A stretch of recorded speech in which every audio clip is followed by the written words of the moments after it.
आज की वीडियो शायद मेरी अब तक की सबसे पर्सनल वीडियो होने वाली है। अगर तुम मुझे सिर्फ वीडियो एडिटर के रूप में जानते हो तो शायद आज के बाद तो तुम मेरी जर्नी को भी जान जाओगे। मैंने गेमिंग पीसी वाले के साथ काम किया, विवेक वर्मा के साथ काम किया एंड मैंने रजत दलाल के लिए तगड़े पेज के लिए भी काम किया। और सबसे इंटरेस्टिंग बात, ना मेरे पास कोई इंडस्ट्री कनेक्शन था और ना ही मैंने किसी को 1000 डीएम भेजे। तो ये सब हुआ कैसे, आज यही पूरी स्टोरी बताऊंगा। मैंने हमेशा एक चीज नोटिस करी है, मुझे जितनी भी बड़ी अपॉर्चुनिटीज मिली है वो सब रेफरेंस या ट्रस्ट से मिली है। इसका मतलब ये नहीं कि रेफरेंस सब कुछ है, रेफरेंस सिर्फ गेट खोलता है, बाकी डिसाइड तुम्हारी स्किल्स करती है। और यही से शुरू होती है हमारी सबसे पहली स्टोरी गेमिंग पीसी वाला से।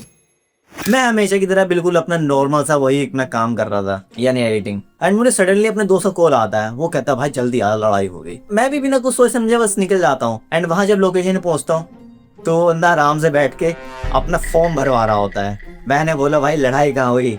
बोलता है भाई तुझे जल्दी बुलाना था इसलिए मैंने ऐसे बोला था कि तू जल्दी आ जाए लोकेशन पर। बाद में देखता हूँ कि वहाँ चेतन है, चेतन था बैक बेंचर। उसे बस मुझको उससे मिलाना था, दैट्स इट, इतना ही था। बाकी हम मिले, बातचीत करिए, थोड़ा बहुत मिले।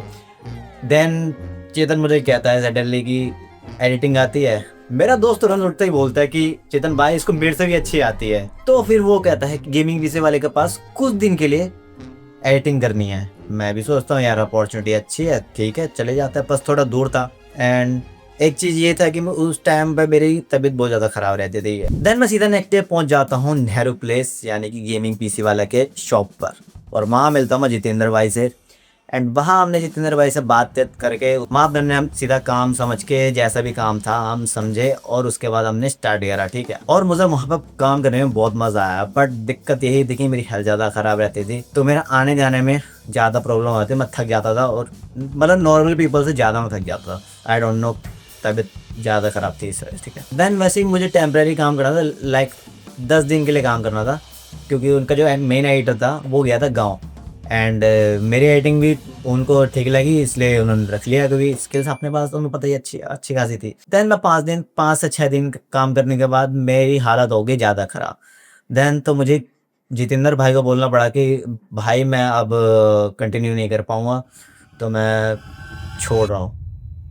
देन वहाँ से मैंने फिर छोड़ दिया। उसके बाद फिर थोड़ा सा वो रूठ गए, बट ठीक है, बट मुझे हेल्थ भी देखनी थी अपनी। मैं उन्हें कैसे बताता कि या ये प्रॉब्लम है, मैंने एक्चुअली बता दी थी, बट वो उन्हें तो कुछ और समझना था। बाकी चुप, वो कोई बात नहीं, समझना बात की बात है। देन वहाँ काफ़ी अच्छा लगा और मैंने कुछ क्रिएटर से ही मिला जो थे, जैसे कि फेक ऋतिक रोशन जो तुमने देखा भी होगा, HRX के नाम से, ऐसे ही कुछ नाम से है, ठीक है। मैं इतना ध्यान नहीं है, मैं इधर प्रोफाइल डाल दूंगा। एंड एक्चुअली मेरे समझ में नहीं आई, मैं इतना टाइम 5-6 दिन में वहाँ रहा क्रिएटर से भी आया, लेकिन मैंने एक भी क्रिएटर के साथ फोटो नहीं खिंचाई। मेरे समझ में नहीं आया, मैं कौन सी दुनिया में जीता हूँ, कुछ समझ में नहीं आता, मैंने फोटो ही नहीं खिंचवाता। तो नेक्स्ट बात करते हैं हम अपने विवेक वर्मा यानी कि विवेक भैया, जिनके साथ मेरे को काफी टाइम हो गया काम करते करते। मैं उन्हें टिकटॉक के टाइम से जानता हूँ, बट मेरा कभी डायरेक्ट कॉन्टेक्ट नहीं हुआ। बट एक दिन सडनली मैं उनकी इंस्टाग्राम स्टोरी देखता हूँ, उसमें उन्हें रिक्वायरमेंट थी एक एडिटर की, और एडिटर तो मैं हुई, तो मेरा डायरेक्ट काम था कि मैसेज भेज देना, यस आई एम, मैं आपका काम कर सकता हूँ,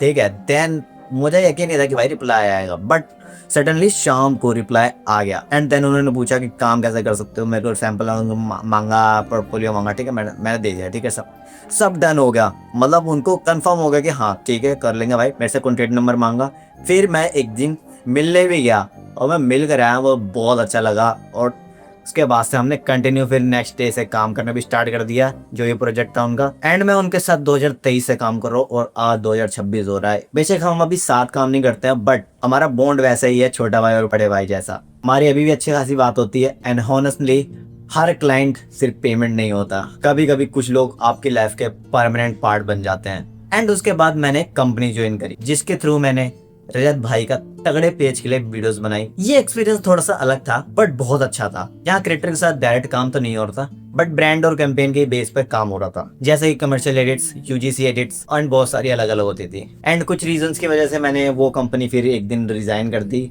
लेकिन जो उस टाइम मुझे लर्निंग मिली वो आज तक मेरे काम आ रही है। और अगर तुम अब ध्यान से देखो तो तीनों स्टोरी मेरी अलग अलग है। गेमिंग किसी वाला इंस्टाग्राम से मिला, विवेक वर्मा इंस्टाग्राम स्टोरी से मिला, एंड तगड़े का काम मुझे कंपनी के थ्रू मिला। लेकिन एक चीज तुम नोटिस करोगे, एक चीज कॉमन थी, क्या? वो भी मेरी स्किल्स, जो कि कहीं भी चेंज नहीं हुई। एक चीज सोचो, अगर स्किल्स नहीं होती तो क्या रेफरेंस काम आता?